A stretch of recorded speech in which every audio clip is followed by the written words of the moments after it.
байхгүй юу? Манай аав чи их талын хүн юм чинь тэгээд аав тухайд одоо энэ байгаа найрамдал сургууль гэдэг чинь хуучин 32-ийн 20-ийн тэнд байсан юм. Тэгээд нэг гэр хороолол нуунд манайх чинь тэгээ гал төлдөг. Тэгэл нүүрсээ бид нар өөрсдөө сурагчтан зөөж оруулж иж галаад төлдөг энэ төр тийм нөхцөлд би бол анх нэгдүгээр ангид ороод ихтэй тэгэл сурж ирсэн. Хамгийн анхны Монгол сурагч нь болж исэн. Тэгээд тэгжил хятадлыг анх сурж исэн. Гэхдээ тэр нэг 30-аад хүүхдийн дунд ганцаараа Монгол байсан гэсэн ч нөгөө жоохон хүүхэд нэг юм бодлого сурдаг гэдэг нь шүү дээ. Тийм учраас би одоо ганцхан монголн шүү дээ. Би гадаад хэл хайр хэл сурж байна гэсэн надад ямар ч ойлголт байгаагүй. Анх удаа сургуульд орж байгаа чинь нэгдүгээр ангид. Тэгэхээр энэ миний үзгэл ёстой юм гээл тэгэл шууд хан зүсэг бүх юмыг л тэгжил сурч ирсэн хятадлыг бол. Тийм яг л нэг уламжлал аргаар бол үзсэн л дээ нухулсан. Хэдэн хуудасаар нь ханзыг бичдэг ч гэдэг юм уу тий.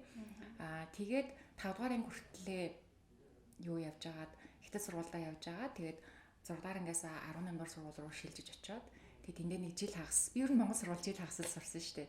Тийм тэгээд тэндээсээ Турк сургууль руу шилжээд тэгээд Турк сургуульд 2 жил сураад тэгээд Бээжинг их сургууль руу явж ирсэн. Бээжинг их сургуульд чинь би яг бүтэн нэг хичээлийн жил бол сурч ирсэн шүү. Тийм.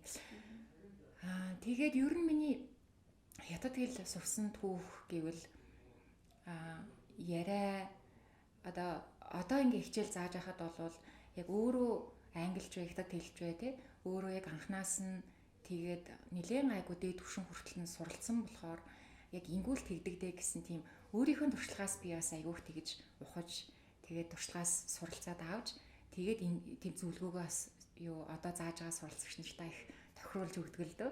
Одоо та нар одоо чанга дугаар уншиж гэдэг юм уу те. Одоо зөвхөн нийгэм дээр төвлөрөөд өөр юм битгий хийгэрээ ч гэдэг юм уу. Тийм тэр зөвлөгөө бол цэвэр яг өөрийн туршлагаас л ухаж гаргаж ирж авдаг гэх юм уу да хэлж өгдөг.